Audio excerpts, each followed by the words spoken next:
ऐसे डिजाइन लाई हूँ ना, देख के तुम्हें मजा आ जाएगा। नहीं और नहीं निकालो प्लीज। अरे देख तो लो। देखो ये भी ना मैंने तुम्हारी वजह से खरीदे हैं, वरना तुम्हें पता है ना मैं इस तरह के कपड़ा पहनती हूँ और ना ही डिजाइन। देखो शहनाज, तुम्हारे को जो भी कहना है ना क्वालिटी को, वो तुम बोल लो, मैं सुन लूंगी, लेकिन डिजाइन को कुछ मत बोलना। अरे डिजाइन के लिए तो अजरा ने भी कुछ नहीं कहा, उसने भी बड़े पसंद करे। नजरा की तो भाई क्या बात। वैसे शहनाज, अजरा बहुत बदल गई है, वरना अजरा और किसी से माफी मांग ले सवाल ही पैदा नहीं होता। तो तुम यहाँ जरा की वकील बनकर आई हो? नहीं नहीं शहनाज, ऐसी कोई बात नहीं है, मैं यहाँ किसी के कहने पे नहीं आई बहन। और रही बात समन की, समन मेरी बेटियों जैसी है, लेकिन पता है जो भी कुछ हुआ है ना, उसका मेरे को बहुत दुख है, इस बारे में यहाँ पे आ गई। वैसे गुलशन आरा तुम्हें क्या लगता है मैंने जो कुछ किया गलत किया है? अब बहन गलत और सही का मेरे को तो नहीं पता, लेकिन जो भी कुछ हुआ है इतना अचानक हुआ है, और तुमने जो डिमांड रखी है ना, इसकी किसी को भी तवक्का नहीं थी। मैंने भी कभी नहीं सोचा था कि मैं कभी कोई ऐसी बात करूंगी। तो फिर काय को किया तुमने ऐसा है? ये रिश्ता जो है ना, वो मैंने बेबी बाजी को दिया था। ये लोग इस घर में तो आ गए, मगर ये घर पहले जैसा घर है ही नहीं। और ऊपर से वो जो फुफ्फो नाम की डाइन आकर जमकर बैठ गई है ना, उनकी वजह से तो पूरे घर का माहौल ही खराब हो गई। हाँ ये बात तो है भैया, बुढ़िया बड़ी मक्कार है, बहुत चालाक है, पूरे घर पे नजर रख के बैठी है, नागन बन के बैठी हुई है। इस बात की क्या गारंटी है तुमको कि तुम अपनी बेटी की कहीं और शादी करोगे तो वहाँ ऐसी नागन टाइप बुढ़िया नहीं होगी है?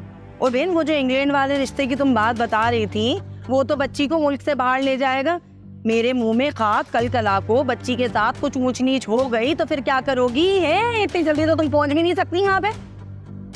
क्या बस इस रिश्ते के बारे में यही बात सोच करना मेरा दिल बहुत दुखता है। देखो शहनाज, अगर तो उस घर के अंदर एक डसने वाली मौजूद है ना, तो कई मरम रखने वाले भी हैं, और अलग घर लेके चलो बच्चे पुप्पो की बदी से बच जाएंगे, लेकिन सबके प्यार से भी तो महरूम हो जाएंगे ना अलग होके। है देखो गुलशन आरा, आजकल की बच्चियों को ये चीज़ बहुत अच्छी लगती है कि उनका अपना घर हो, कोई रोक टोक करने वाला ना हो। और वो घर तो चिड़िया घर बन गया। अरे बहन, ये फरमाइशें आजकल के दौर की लड़कियों की नहीं है, ये तो शुरू से चली आ रही हैं, और जरूरी नहीं है जो चाहो वो फौरन के फौरन ही मिल जाए। और ये चीजें तो भैया एक ना एक दिन होनी होती हैं। सदा किसी के सर पे ना तो माँ बाप बैठे हुए और ना ही बहन भाई। अब खुद ही देख लो भैया, जब कुरैशी साहब से निकाह करके तुम आई थी तो घर में कितने फर्द थे? 13 जने थे, 13। और आज देखो ठाट से अकेले बेटी भी हो ना। ये जरूरी तो नहीं कि सबकी शुरुआत ऐसी हो। अब तुम खुद ही देख लो, माशाल्लाह आज़ादी की जिंदगी जी रही हो। और तुम्हारा मियाँ पहले हफ्ते ही तुम्हें लेकर अलग घर में शिफ्ट हो गया था। हाँ शहनाज, सही कह रही हो तुम, मेरे को तो बहुत आज़ादी है। घर में क्या पकेगा वो भी मेरी जिम्मेवारी है, और कहाँ से आएगा, कैसे उसका इंतजाम होगा, वो भी मेरी जिम्मेवारी है?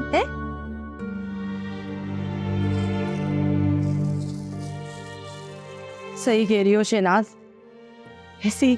इसी आज़ादी की कीमत अदा करने के लिए तो दिन भर मैं दर बदर फिरती रहती हूँ, थैला उठाए उठाए।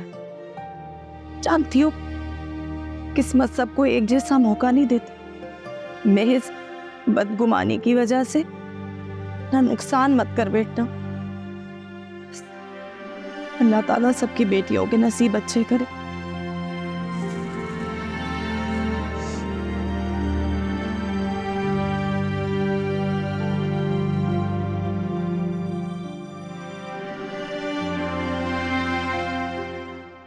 Oh baby बाजी आ